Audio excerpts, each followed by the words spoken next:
So I'm a software engineer, data scientist. I specialize in security and privacy.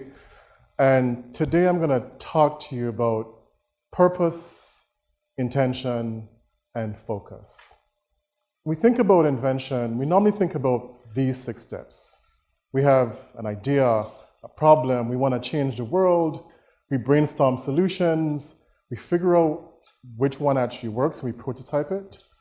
We run experiments, we use those results to iterate, make the prototype better, and voila, we launch. But when we launch, can we say that we have a truly positive and impactful invention? Can we say mission accomplished? Unfortunately, without purpose, intention, and focus, we can't. What we can say is that invention creates really cool tools. The light bulb, the car, the internet, the cell phone, all very useful, all things that we can't do without.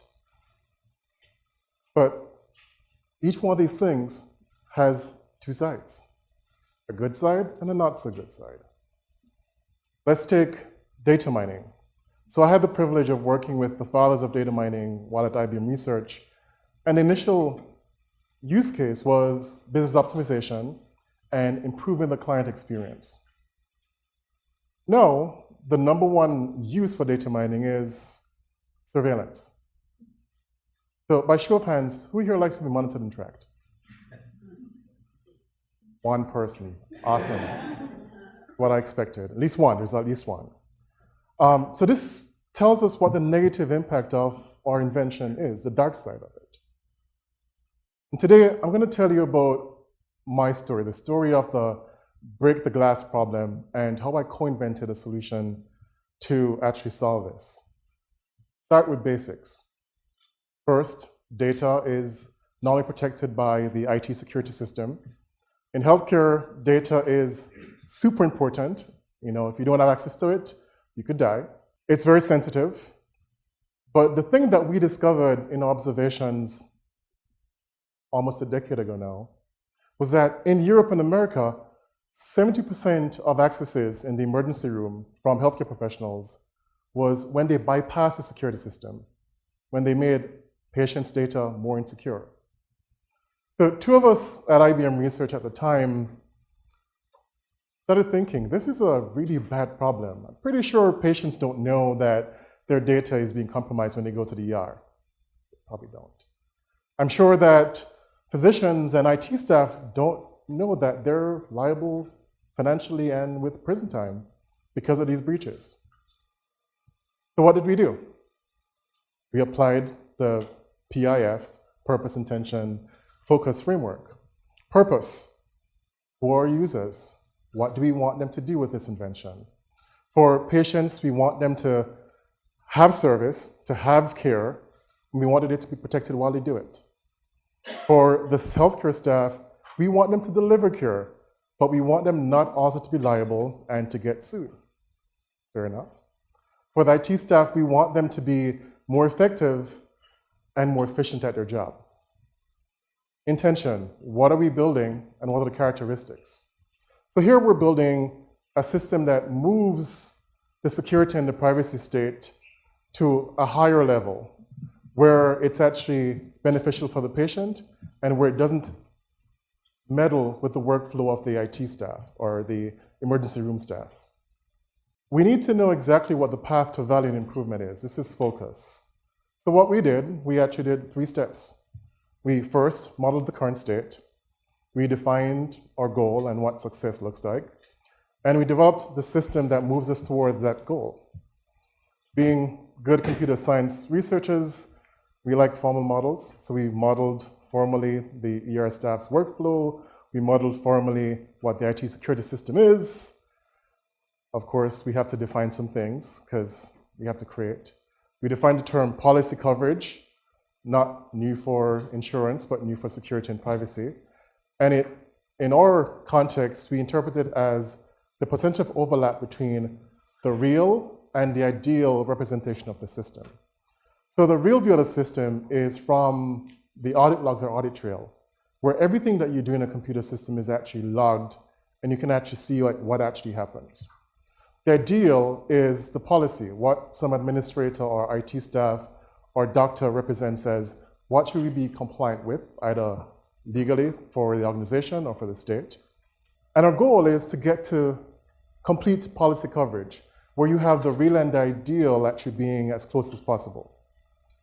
Now, our solution was called PRIMA. It's a horrible name. It means Privacy Management Architecture.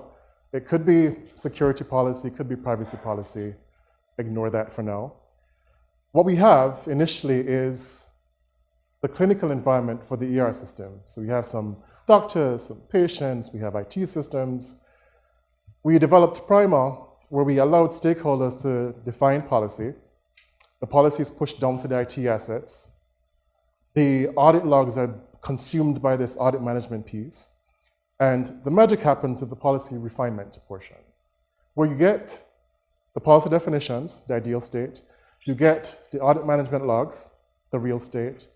We do some data mining. We did, at the time, association rule mining, which is a very simple form of data mining, that allows us to get two things. One, the things that the healthcare staff were doing that were just a form of practice that should not be deemed as a security risk, and the things that were actually security risk. The things that were practice got put back into the policy, just improving it over time. The things that were data breaches got sent to the IT staff. We published in 2007, then we open sourced the Invention in 2008. And lo and behold, we had some deployments where we showed that it was beneficial.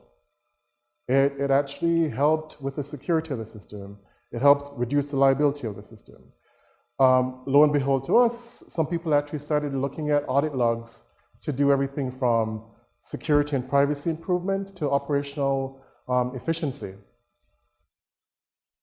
Now, when I think back to this process, and I think back to this invention, the one thing that becomes clear to me is that the current set of steps that we use to actually do invention needs to be augmented. We need to actually include the user in our ideation. They need to vet our ideas. We need to provide feedback to make it useful.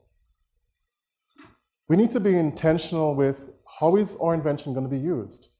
Like, how do we actually build for the reduction or the elimination of negative or unintended consequences? And we need to have a word I found out yesterday was an innovation path to value and impact, right? So you can actually build tools. I mean, we've been doing it for centuries now, without purpose, intention, and focus. They probably will lead to cool, innovative solutions, but the probability that they're going to be harmful is pretty high.